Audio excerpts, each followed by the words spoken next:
right, now to the next leg of our discussion. But before that, some background. Oil marketers in Nigeria are facing a challenge as the Dangote Petroleum refinery's current production of premium motor spirit, also called Petrol, isn't meeting domestic demand. To bridge this gap, dealers will import petrol to supplement the supply from the $20 billion Lekki-based plant. And this decision was made after the refinery's actual daily production of 10 million litres fell short of its promised 25 million litres. The Trade Union Congress has also joined forces with the marketers to urge the refinery to boost production. This call for action comes after the Nigerian National Petroleum Company Limited announced it would load 16.8 million litres of petrol from the Dangote refinery on September 15, which is less than the refinery's initial daily commitment of 25 million litres. The Nigerian Midstream and Downstream Petroleum Regulatory Authority also stated in September that the refinery would supply 25 million litres of petrol daily, increasing to 30 million litres later in the month. But it seems the refinery is struggling to meet these targets. Recall that the chairman of the Dangote Group, Aliko Dangote, had expressed confidence in the refinery's capacity to meet Nigeria's and Sub-Saharan Africa's petrol demands. But despite this assurance, the current production levels are causing concerns among marketers and the Trade Union Congress. Joining us now to talk about this, we bring in a professor of energy and electricity law at the University of Lagos. Professor Yemi Oke joins us virtually. He joins us via Zoom, and we thank you very much for coming on to the program today. Well, what do you make about this back and forth? Because the regular person on the streets just wants to buy fuel at an affordable rate and for it to be readily available. But how is it looking like? First, it was the NNPC being the sole off-taker. Now, oil marketers have now been brought in to the game. But from these vibes you're getting, how optimistic are you about the availability of the product? Thank you very much, and good morning. I'm carefully optimistic in the sense that all of a sudden we expect Dangote refineries to perform the kind of magic that NNPC, the old NNPC, then couldn't perform. That's fair enough, but we can't put our eggs in one basket. Dangote refinery is a new development and is surely able to meet the 25 million litre capacity which it promised. But then, it's still early in the day to assume that only Dangote refinery should be able to meet that. It was a reasonable decision that federal government decided that NNPCL would not be the only offtake in the downstream sector. It's logical that other players will also come up. Dangote refinery might not be able to immediately meet the 25 million litres assumed capacity for now, because it's just a recent development. It started operation fully about a month ago, thereabout. And there's nothing in the law that says other marketers can also not source for products from other regions. Because under the Petroleum Industry Act, we have a deregulated setting now, as against what we had before under the old regime. So NNPC and other players may be able to source from Dangote refinery as well as import products as an interim measure. Over time, I predict that Dangote refinery will become stable, consistent, And we're going to have other players come on board, as well as modular refineries and others. Of course, we'll be hearing of the Boas and others also venturing into refining aspects of the industry.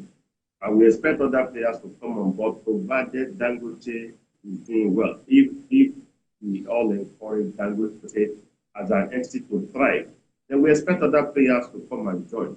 But for me, it's okay that the dealers are pushing other markets to source for products. And it's a question of demand and supply. That's what Dangote could make available for now, and that doesn't make the system to shut down. Talking of affordability is key, because once you have a kind of shortage we are currently experiencing in some areas, generally, of course, it's not something that is universal. Some areas they have the product, affordability is the issue. In some, access is the issue. So I guess that's the way the market works. With time, we're able to dilute the market in such a way that we're going to bring products from Dangote and from other sources into the market, and that necessarily bring down the stress on the system. In terms of affordability, I've been yesterday and the day before on the pricing thing. We still having issues with appropriate pricing. And we have to be realistic as a people. I'm not talking of general impact on the people. I just want to limit myself to the technical issue of petroleum pricing. Global average is $1.80 per liter. Global average, some $2, some 2.5, some 3 thereabouts. The global average of petroleum petrol PMS is 1.8. It's $1.80. In Nigeria, it's still about 47, 48 cents. So and we are dealing with an internationalized product, that is high up there. I mean, in the international market, and they dictate global realities dictate the price of petroleum products per time. And that's what we are paying. Some may argue that we produce this petroleum product or we produce crude in Nigeria, but that's what we also earn our resources from. Nigeria depends to a reasonable extent on crude oil. And if we have to divert our national assets for domestic consumption, that will not be reasonable. So we have to get smart at it. What's the quantum that will be available for consumption at what rate? So that there is a question of appropriate or reasonable pricing. That will also determine availability. If importers are not able to make money, they are not able to make profit from the product, of course they're going to abandon lifting or importation because it's not going to make much sense for them. That's why we have Dangote refinery is able to make 25 million liter capacity, but that might not happen for now because to start a new business, a new start. Still have all these highs to God. All right. So from what you said, the Dangote refinery may not be experiencing the much, expected stability that we were expecting. But I mean, there were hopes for other refineries rather than resorting to importation. But where does the consumer stand in this? Where does the interest of the consumer stand in this? You mentioned that for marketers, if they are not getting enough profit, they may have to, stand down on importation. But are we looking at a possible increase in the price of fuel in coming months? I'm not saying exactly that. I would rather, of course, as I said, it's a question of demand and supply. So if we're able to, of course, increase our production capacity, of course, nobody is talking of the all refinery that we've always had as a country. All of a sudden, attention is not being shifted to Dangote, and everybody wants to say, oh, Dangote promised so much, is not able to meet that demand. Of course, Dangote is able to meet that. But nobody is talking of the cost per liter, landing cost from Dangote. Nobody is talking of the cost of fund that Dangote has invested. Nobody is talking of operational challenges, employee, technical issues that Dangote refinery as an entity probably is faced with. Nobody is talking about that. I mean, all of a sudden, we shifted attention to Dangote, and nobody wants to talk about our own multiple refineries that ought to be up and in, which necessarily, definitely, if refineries have been working very well, Dangote might not be the kind of a savior that Nigerians are looking for. It's okay that Dangote has come straight, but we also need to revisit those refineries. As said in another study, that we must make sure the two Port Harcourt refineries that have got a lot of money for turnaround maintenance, they must come on stream fully. Because Nigeria has invested so much into the turnaround of those refineries. The Warri refineries may be considered for concession for minimum 25 to 30 years, so that the new concessionaires will build it and run it as a profitable business.